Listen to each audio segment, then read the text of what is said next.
Assalamu alaikum wa rahmatullahi ta'ala wa barakatuh. Donc, je passe le bonjour à tous les militants, à tous les gilets jaunes qui sont mobilisés pour défendre, si vous voulez, leur pouvoir d'achat, pour défendre leur dignité et pour sortir, si vous voulez, de cette dictature. Et voilà, il faut quand même revenir à, si vous aujourd'hui, le combat, il est contre le Satan, il est contre le dictateur, il est contre un homme qui symbole une élite fasciste, satanique, criminelle.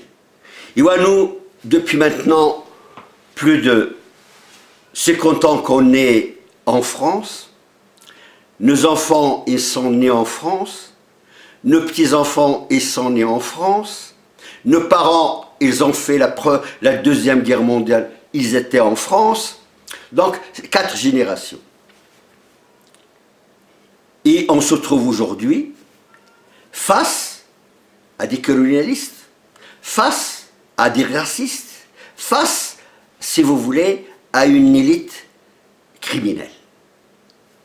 Nous, on n'a jamais connu, depuis les années 60, avec les gens qui sont au pouvoir, ils ont institué des réseaux dans la police, dans la gendarmerie, dans l'administration, dans les services sociaux, dans les écoles, dans les mosquées, partout il y a, si vous voulez, des réseaux organisés qui travaillent pour ces sionistes, qui travaillent pour Israël.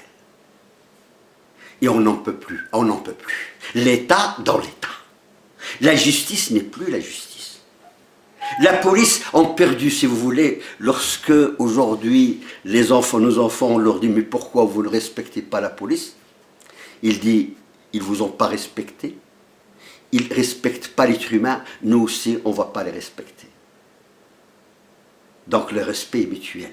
Aujourd'hui, si on arrive à une société où, si vous voulez, on voit le juge comme un criminel, on voit un flic comme un répresseur, comme un SS, on voit, si vous voulez, les services de l'État, les fonctionnaires comme des criminels. Ce n'est pas, si vous voulez, des républicains.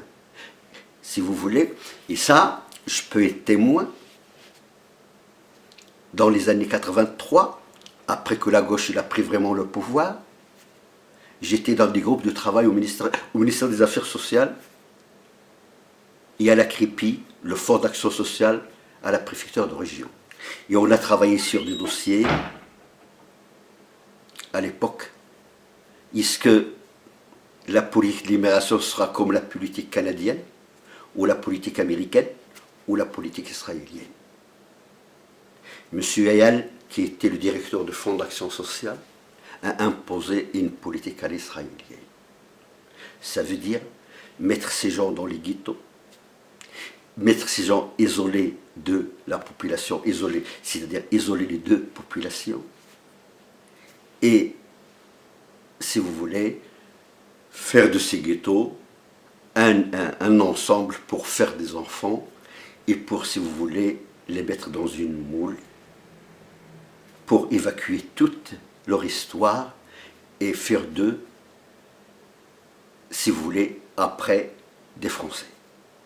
Et voilà, cette politique qui a duré maintenant 35, 40, 50 ans, nous a amenés devant un mur. Et j'ai dit à l'époque, devant la CRIPI, le conseil d'administration, parce que j'étais parmi les 5 personnes qui ont été au groupe de travail, au ministère des Affaires sociales, avec les hauts fonctionnaires du ministère des Affaires sociales. À l'époque, le ministre des Affaires sociales, c'était Madame Georgina Dufoy. J'ai dit, si vous mettez cette politique en œuvre, nous allons vers un mur. Et croyez-moi que nous allons vers un mur.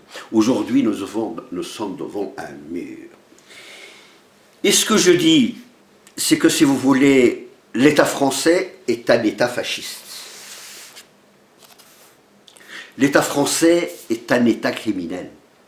L'État français est un État raciste. L'État français est un État où les Juifs, où ces réseaux, si vous voulez, qui est dans l'ordre. Vous voyez que dernièrement, vous voyez que des ministres devant au Sénat ont menti, n'ont pas de personnalité, ils ne savent pas ce qui se passe dans leur ministère. Le préfet ne sait pas ce qui se passe dans. Ils ont peur. Je vous assure, le témoignage que j'ai depuis 40 ans, les préfets, ils ont peur. Les procureurs, ils ont peur. Les juges, ils ont peur. Si vous voulez, mais ils appliquent les lois pour satisfaire leurs tortionnaires. Nous sommes, si vous voulez, la majeure partie, si vous voulez, nous sommes victimes. Mais ce que font nous des victimes, ils ont peur, ils vivent dans la peur. Donc, voilà la société où il est arrivé. On y est arrivé, si vous voulez, à un carrefour où il n'y a pas de tournant. La seule tournant, c'est de faire la révolution et de juger. Nous, les victimes, nous n'accepterons jamais une révolution qui ne jugera pas les tortionnaires, qui ne jugera pas les criminels, qui ne jugera pas les fascistes. Donc, nous sommes en première ligne pour, si vous voulez, déstabiliser, pour mettre ce type à genoux. Mais la première condition, c'est de juger tous les criminels. Tous les fascistes qui ont instauré un État dans l'État. Dans les mosquées, dans les mairies, dans le conseil départemental, dans le conseil régional, dans les préfectures, dans la justice, dans la police, dans la douane, mais si vous voulez, il faut, si vous voulez, que ces réseaux soient, si vous voulez, dissout et traduits devant la justice. Quel que soit, qu'ils soient fonctionnaires ou pas fonctionnaires, il faut qu'ils soient devant la justice pour les crimes qu'ils ont commis contre nos enfants, contre nos femmes, contre nos biens et contre nous. Il faut que ces fascistes, il faut que ces criminels viennent devant la justice pour que le peuple français, dans son ensemble, comprenne ce qu'on a subi. Parce que nous sommes une partie importante de la nation. Et voilà, maintenant, les gilets jaunes, comment ça va se traduire demain? Et voilà, demain, on va descendre. Moi, je serai le premier à être, si vous voulez, aux Champs-Élysées, pour démontrer notre ras-le-bol, pour démontrer notre colère, pour démontrer si vous voulez, notre capacité de dire à ce dictateur et de dire à ses amis, les fascistes, qui règnent sur la France sans partage, qu'il faut que le peuple retrouvera sa souveraineté et que le tortionnaire doit accepter d'être démis de ses fonctions et que l'Assemblée nationale doit être dissous et que le Sénat prend congé et, premièrement, arrêter tous les privilèges. Parce que c'est quoi les privilèges en France? C'est l'État dans l'État.